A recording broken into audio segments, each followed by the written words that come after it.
शब्बर साहब, मैं आपसे शुरू करना चाहूँगा और जानना ये चाहूँगा कि इस वक्त इश्यूज जो है वो अनगिनत हैं। इतने ज़्यादा इश्यूज हैं कि उनको मेरे ख्याल में अगर इसको जॉट डाउन किया जाए तो एक लंबी फहरिस्त बन सकती है और सारा शो ख़त्म हो जाएगा। बट देन अगेन कुछ सोल्यूशंस की तरफ चलते हैं। सोल्यूशंस हैं हमारे पास या नहीं है, और आपने कई मरतबा सोल्यूशंस पेश किए, लेकिन मेरा नहीं ख्याल कि उस पर कोई कान धर रहा है, कोई अमल दरामद कर रहा है। और अगर नहीं कर रहा तो क्यों नहीं कर रहा? हमारी जो कीमतें हैं वो रुक नहीं रही, उनकी कीमतें बढ़ती जा रही हैं और इश्यूज पे इश्यूज हैं। और यही एक सिचुएशन बन सकती है हुकूमत के लिए किसी भी इलेक्शन के लिए। और हुकूमत खुद भी इस चीज़ को एडमिट करती है कि जनाब महंगाई जो है एक इशू है, एक सिचुएशन है। But then again they keep telling the people कि जनाब हम इसको रोक लेंगे, कोशिश करेंगे कि इसको कम कर लें। इज इट पॉसिबल या it's like just mere statements जी? देखिए, शुक्रिया, आपने मुझे मौका दिया। देखिए, जो बुनियादी इश्यूज हैं उस पे अनफॉर्चुनेटली हम किसी भी बुनियादी इशू पर अभी तक कोई बड़ा कदम नहीं उठा सके। मैं सबसे पहले आ जाता हूँ इस डॉलर के रेट के ऊपर। हम्म। और जिस तरह आपको याद हो, शायद मलिक बुस्तान साहब यहाँ मौजूद हैं, हम्म। उन्होंने बहुत पहले ये बात कही थी कि डॉलर अफगानिस्तान जा रहा है और अफगानिस्तान आ रहा है। इस पे हम लोगों का अपना एक व्यू है।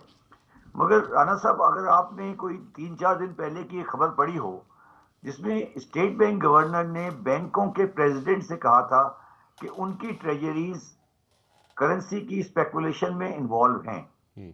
तो मैं आपको ये कहना चाहता हूं, और मैं आपके प्रोग्राम में बहुत अरसे से कह रहा हूं कि पाकिस्तान में जो इकदार हैं काम करने की, और जो जिस तरह से हमारा मैं कह सकता हूं कि हमारी बिजनेस कम्युनिटी और हमारे लोग जिस तरह से बेलगाम हो गए हैं और पैसे के पीछे दौड़ रहे हैं।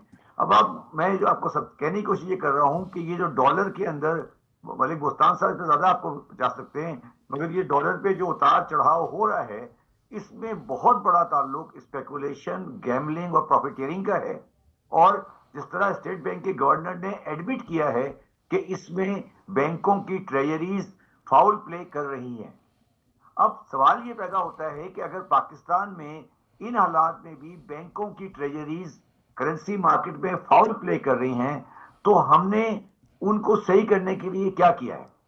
सिर्फ मीटिंग करने से नहीं होगा, हमें कुछ चीजें सख्ती से करनी पड़ेंगी। और एक दो जो हजरात या एक दो इदारे जो इसमें इन्वॉल्व है उनको मिसाली तौर पे पेनलाइज करके फाइनेंशियल टर्म्स में, और ये पाकिस्तान में साबित करें कि पाकिस्तान की स्टेट कायम है। दूसरी बात जो है, आपने देखा होगा कि गवर्नमेंट ने अपना डिस्काउंट रेट बढ़ा दिया है। मैं पर्सनली इस डिस्काउंट रेट के बढ़ाने के फेवर में नहीं हूं, और मेरा जाती ख्याल है कि इससे गवर्नमेंट जो ग्रोथ का मोमेंटम है, जो इंडस्ट्रियलाइजेशन का मोमेंटम है, जो इन्वेस्टमेंट मोमेंटम है, वो कम हो जाएगा। हाँ, ये इस लिहाज से सही है कि अगर इससे महंगाई में काबू आ सके। मगर मैंने आपके प्रोग्राम में भी ये पहले भी बात की थी कि पाकिस्तान में इन्फ्लेशन एक उस पैसे का है जो हमारे रिकॉर्ड में है, और एक उस पैसे का है जो हमारे रिकॉर्ड में नहीं है। अगर आप आज एक जो इन्फ्लेशन के फैक्टर्स को अगर आप मनी इन सर्कुलेशन के रेफरेंस से देखें, तो पाकिस्तान में मनी इन सर्कुलेशन बहुत बड़े स्टेप में चली गई है, और उसको हम कंट्रोल नहीं कर सकते।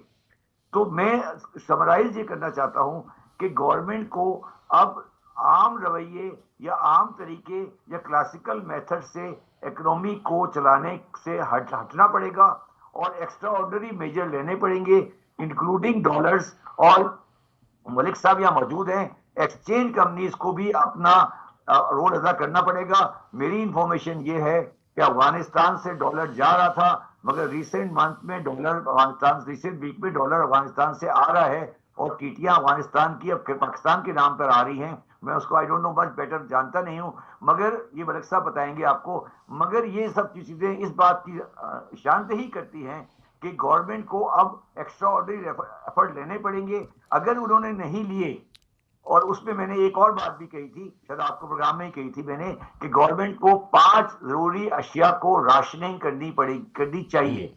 वो राशनिंग करें 5 अशिया को। मैंने उसमें बताया था आटा, चावल, कुकिंग ऑयल, चीनी और चने की दाल। ये 5 आइटम जो है इनको राशनिंग की जाए और इनकी मैकेनिज्म को कंट्रोल किया जाए। अब हम मार्केट इकोनॉमी के साथ खेलकर इस सिस्टम को नहीं चला सकते for the time being. Extraordinary effort लेने पड़ेंगे, आम आदमी को रिलीफ देना पड़ेगा। इसका नुकसान अगर नहीं हुआ तो उसका नुकसान गवर्नमेंट को तो होगा ही, मगर स्टेट को नुकसान होना शुरू हो जाएगा, क्योंकि स्टेट के ऊपर से लोगों का एतमाद उठता जा रहा है। ठीक।